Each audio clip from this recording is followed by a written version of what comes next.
I'm a little freaked out right now because I was trying to make a video about how people are finding parasites in the Taylor Farm salad kits and produce, and while I was editing the captions, it popped up with a caption that I didn't say, and it was in Russian, and I did screen record it, but now my draft is gone. But I'm going to show y'all what I'm talking about. And the reason why they're finding parasites in the Taylor Farm salad kits and produce is because the worm in RFK Jr.'s brain told him to put them there.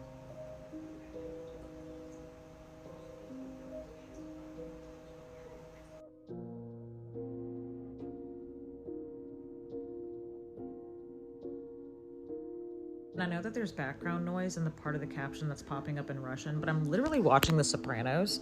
So there's absolutely no reason why it should be popping up in Russian because all of this is in English. So like, what the fuck?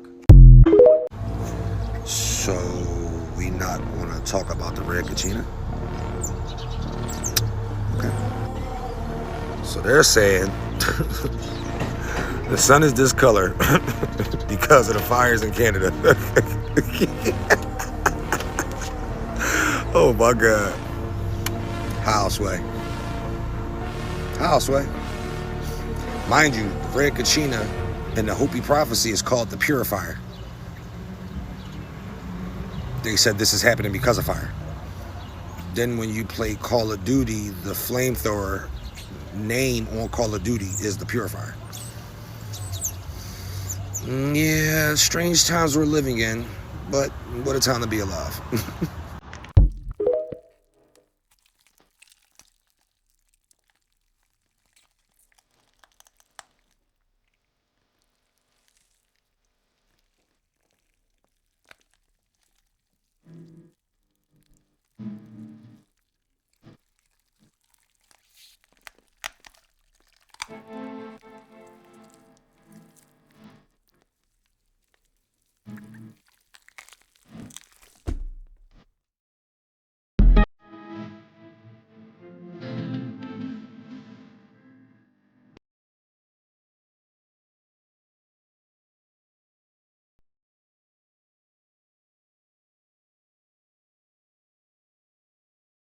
Reality is not at all what you think it is.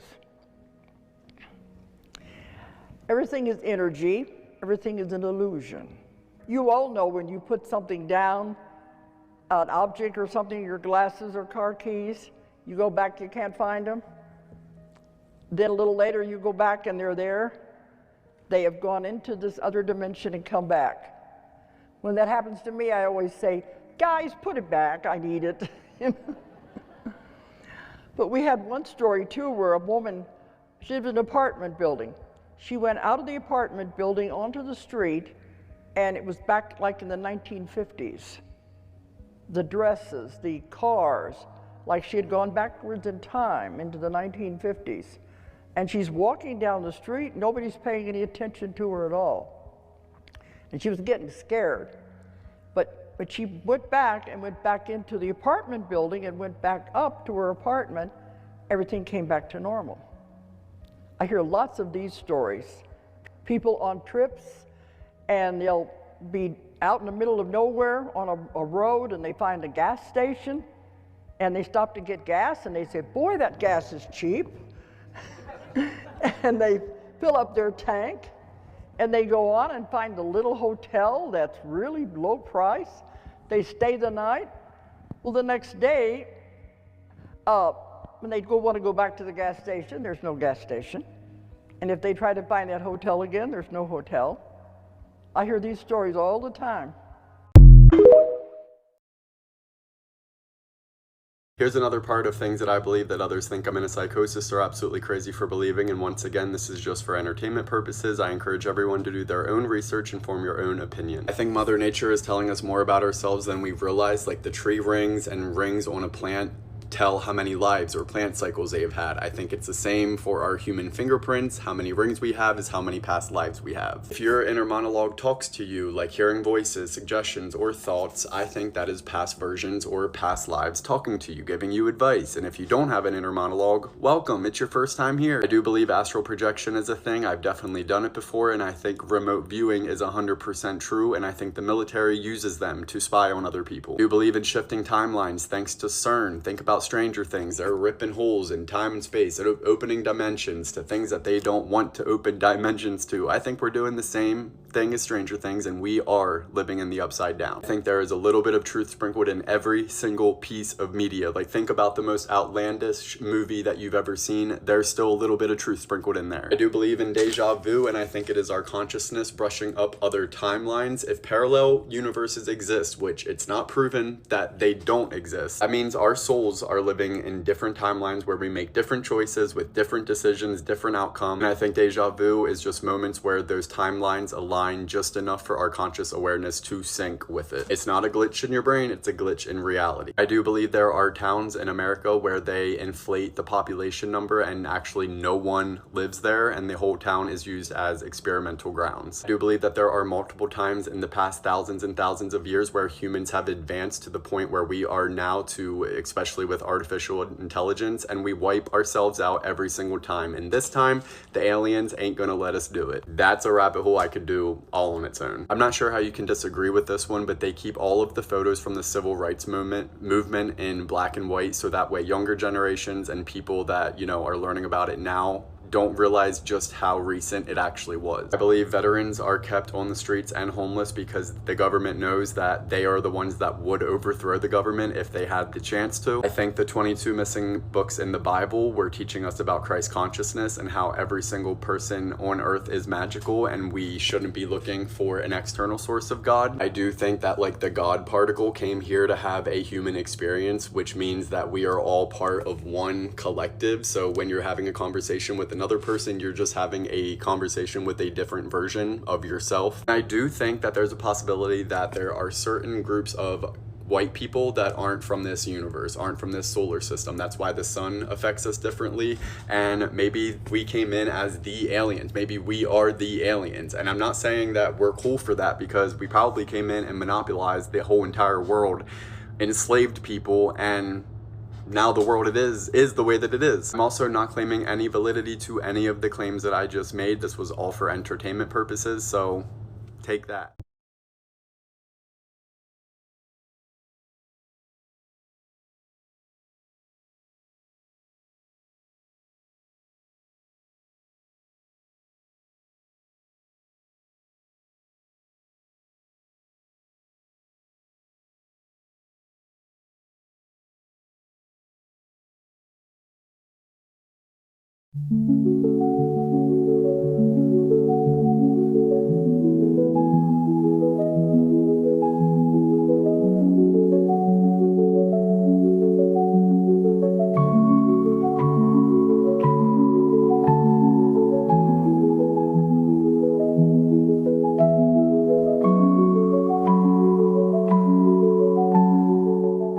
The solution to a water crisis in Jackson, Mississippi, for all the folks that have contaminated water.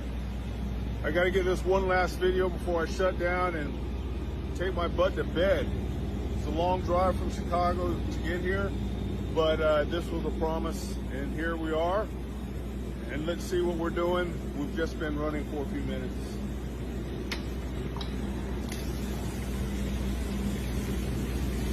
Water production from an atmospheric water generator in Jackson, Mississippi.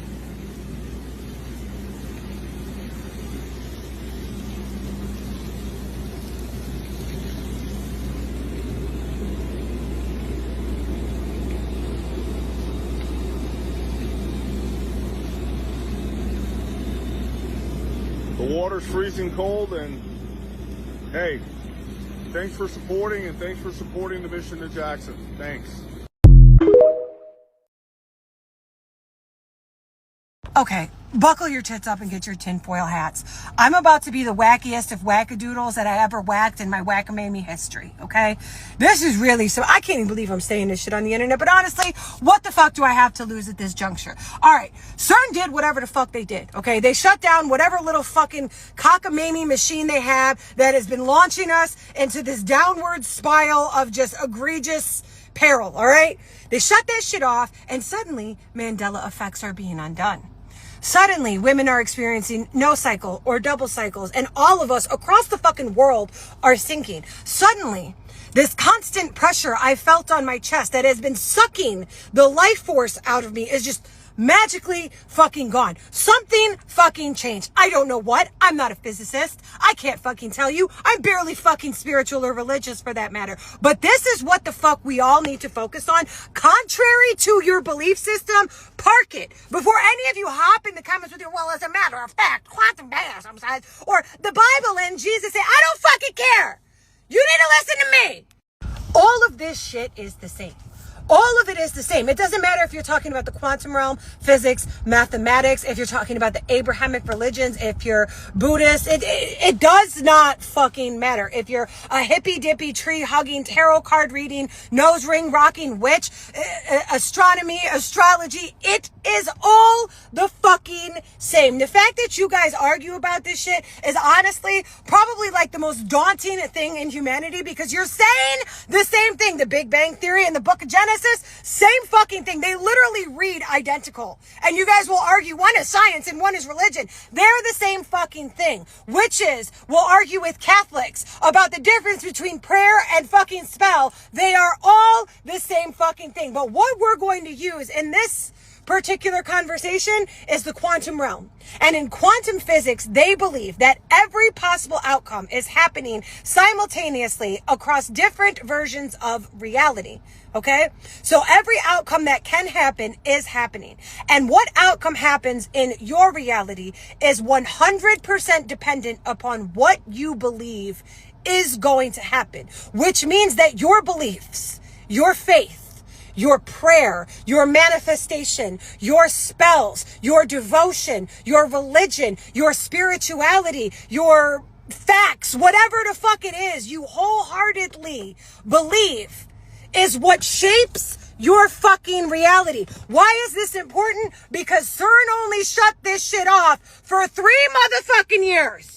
And like I said, before any of you get to yapping in my comments, we have confirmation that other dimensions exist. We have confirmed that there is another dimension that is observing us, that knows that we're observing it. We have confirmed a parallel universe to Earth exists, but their time is moving backwards. We've confirmed that interdimensional beings exist, but we can't interact with them because we're third dimensional beings and they're fourth, fifth, and sixth, and they don't move linear and they're not solid organic matter, and so on and so forth. So all of these different possibilities that you struggle with wrapping your head around actually fucking exist. So it does not matter if you can or you can't wrap your head around the mechanics of what it is I am explaining to you. All you need to do is believe. And if we can all collectively believe that the world is going to be a better place, that global warming is going to reverse, that all of these evil people are going to get justice, not revenge, because that will upset the balance. Justice. Justice is what we need to focus on. We can collectively all pull together and start believing in the greater good, and we've got 3 years to do this shit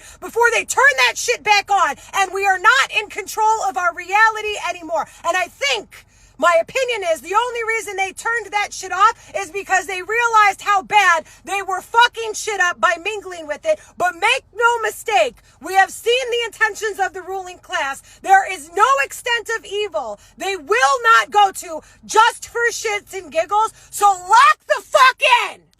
Okay, whether you agree with every detail or not, it opens the door to a much bigger conversation about consciousness and the power of belief. There's a lot of different ideas connecting together here, all at the same time.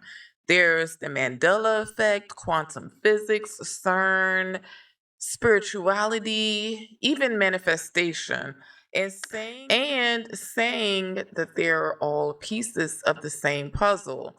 Now, the part about CERN shutting down a machine that was somehow influencing human consciousness isn't something that's been established as fact. That's a theory that exists in certain corners of the internet as well as the spiritual community. But what I find interesting here isn't just the claim itself, it's why so many people are drawn to it. Think about it. There's a lot of people who genuinely feel like reality has shifted over the last several years, which it has quite a bit. Some describe it as the Mandela effect, others say that time feels different. Some people feel like society has been moving through this strange fog where everything feels heavier, more divided, as well as more chaotic. So when someone comes along and says maybe there's a reason for that, people naturally lean in. Now, whether that reason is a particular collider, whether that reason could be collective consciousness, social media, psychology, or something that we don't fully quite understand as of yet, that is a completely different conversation. But here's where I think this gets really interesting. This video is mentioning different systems: science, quantum physics, spirituality, even religion. They're all pointing toward the same underlying truth. And honestly, I think there's something worth exploring there.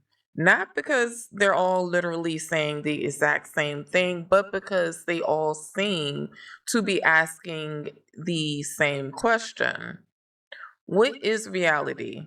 And what role does consciousness play in it? Scientists explore it through experiments. Mystics explore it through meditation.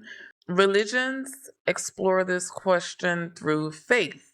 Psychologists explore it through perception. Different languages, similar curiosity.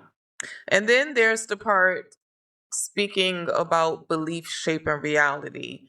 Now, before anybody hears that and thinks, so I can just think about $1 million and it will magically appear in my bank account tomorrow, I don't think that's what the deeper conversation is about. Belief changes how you perceive, it changes what opportunities you notice, it changes the decisions that you make, even how you respond when life gets difficult. And when millions of people begin believing something collectively, history shows that societies really can change. Ideas become movements, movements become cultures. So, collective belief absolutely has power. Where things become more speculative is when we start asking whether consciousness itself can directly influence physical reality in ways that science has not fully explained yet. That's a question people have been wrestling with for centuries.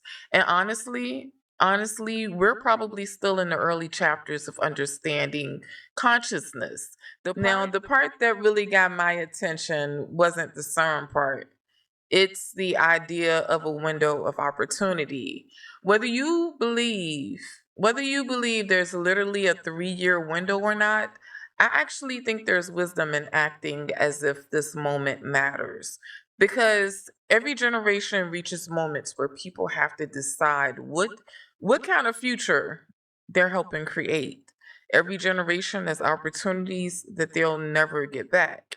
So maybe the invitation isn't to become obsessed with whether a machine is turned on or off. Maybe it's to ask ourselves if humanity really does have the ability to influence the direction of our future, even in small ways. Even in small ways now, then what are we really contributing to that? Think about it. Are we feeding fear, or are we feeding wisdom? Or are we just adding more division? Or are we becoming people who can actually hold difficult conversations without immediately turning each other into enemies? Because if consciousness is more powerful than what we've been taught, then every thought, every action, every intention becomes a part of a much bigger picture. Not because every theory can be proven, but because they remind us that reality may be far stranger, far more interconnected, and far more mysterious than we may have ever thought. So instead of rushing to believe everything or dismiss everything, I think the most powerful place to stand is in curiosity. Because sometimes the questions themselves are what expand your consciousness the most. We know everything is fucked up right now. But in retrospect, at the end of the day gonna end. Let's talk about, I know y'all saw, what the fuck? Ley lines. Are y'all familiar with ley lines? During my spiritual journey about 15 years ago, just deconstructing everything that I've learned, you start tapping into a lot of different things. Is that in my hometown of where I'm from, there's a lot of negative energy there. It was time for me to go. So then I started researching what are ley lines, these certain areas that's a grid based across the earth where if in alignment with that are due to go there and be successful. Atlanta has a ley line. If you capital has a gold type of thing right there, and anywhere on this map, usually state capitals, there's energy there. Are supposed to go to these particular ley lines and go be successful. I went on here to say that most of the places that I visited through these ley lines, I've lived in a lot of cities, but also, like I said in my previous video, I feel like a lot of my ancestors have lived in those cities and wanted me to go there to experience my version of success. So you haven't looked down that rabbit hole, please, I encourage you to go down the ley lines. They try to push it back, not tell you about it. Hard to find. Let's see what we're talking about, okay? This is one of those topics that's fascinated people for decades because it sits right at the intersection of history, spirituality, as well as mystery. This video is exploring the idea of ley lines, the idea that the earth has an energetic grid, almost like invisible pathways connecting certain locations across the planet. You've probably heard people say that places like Sedona, Stonehenge, the Great Pyramids, and other ancient sites weren't chosen randomly. The theory is that our ancestors understood something about the Earth's energy that we've either forgotten or maybe never fully understood in the first place. Now, is there scientific consensus proving ley lines are an energetic network? The short answer is no, not at this point. But what's interesting is that cultures separated by oceans and thousands of years all seem to build important structures in very intentional places. That's a question historians, archaeologists, and even spiritual seekers have been asking for a long time. Have you ever walked into a place and immediately felt lighter? Or maybe the opposite? You couldn't fully explain it logically, but something just felt off. Maybe it was the environment or your own nervous system picking up on subtle clues, or maybe emotional memory. Whatever it is, most of us have experienced that feeling. Well, if you connect that to ley lines, it could suggest that where we live, that could influence the opportunities we experience or even the direction of our lives. Because if location affects us physically through climate, sunlight, air quality, or even culture, could there also be subtle influences we haven't learned how to measure? I don't think that's an unreasonable question to ask. A lot of spiritual traditions talk about ancestral guidance, not necessarily as someone literally whispering directions into your ear, but as a deeper connection that seems to nudge people towards certain places, certain people, and certain experiences. Sometimes you can't explain why you're drawn somewhere. You just know that you need to go. Then, years later, you look back and realize that that move actually changed your entire life. Now, ask yourself this: was that a coincidence?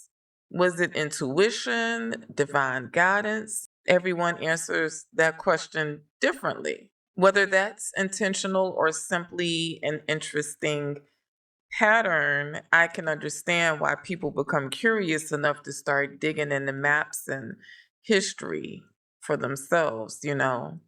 Because once you begin noticing patterns, it's hard not to keep asking questions. I think that's really the heart of this conversation.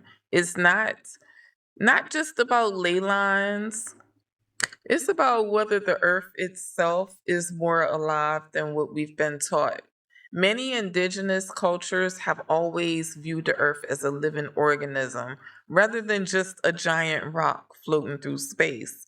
Maybe they understood something that we've been disconnected from, or maybe we're just beginning to rediscover an older way of looking at the world. Either way, I don't think curiosity is a bad thing. If anything, it reminds us that there may still be layers of reality that we haven't fully explored. And maybe that's part of the journey. Not believing every theory that comes along, but staying open enough to investigate without immediately shutting the door.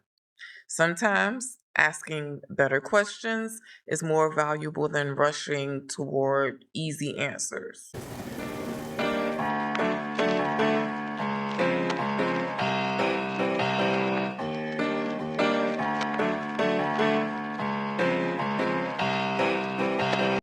After sitting with these conversations, something keeps standing out to me. Whether we're talking about CERN, consciousness, collective belief, or ley lines, underneath all of it is one question. How much of reality do we actually understand? I think sometimes we forget that human knowledge is always evolving.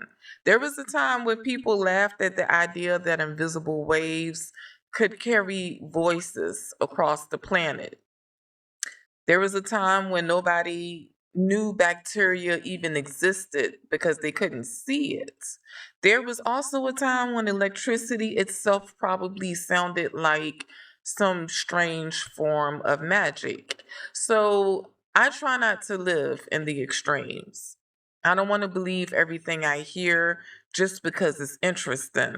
But I also don't want to reject every unconventional idea just because it doesn't fit inside today's understanding. There is a middle ground that I think is really healthy. you know, Stay curious, ask questions, research things for yourself, and don't let someone else do all of your thinking for you. I cannot stress that enough. Do not let someone else do all the thinking for you. Because whether these theories end up being completely accurate, partially true, symbolic, or something entirely different, whatever it may be, they all seem to point toward the same invitation. Pay attention, pay attention to your thoughts, your intuition, pay attention to where you feel most alive, to the people you surround yourself with, the places that seem to energize you instead of drain you. Maybe consciousness is more powerful than what we've been taught. Maybe this planet is more mysterious than what we've been taught. Possibly history. History has more layers than we've been taught. Well, we know that for a fact. Maybe the biggest discovery isn't out there somewhere. Possibly it's what happens inside us when we start questioning our assumptions with an open mind instead of with fear. That's something nobody can really take away from you. So don't be afraid. Don't be afraid to change your mind when new information comes along, and don't be afraid to say, I don't know. Sometimes I don't know is actually the beginning of real wisdom, you know? As always, I love to know what you think. Do you believe places carry different kinds of energy? Do you think consciousness has a bigger role in shaping reality than we've been led to believe? Or do you see these ideas as metaphors that help us better understand ourselves? Whatever your perspective is, let me know down in the comments. I would love to hear from you, because if there's one thing I've learned on this journey, it's that the people who keep asking sincere questions are always the ones who continue growing. And with that being said, I will see you, yes, you, in the very next video.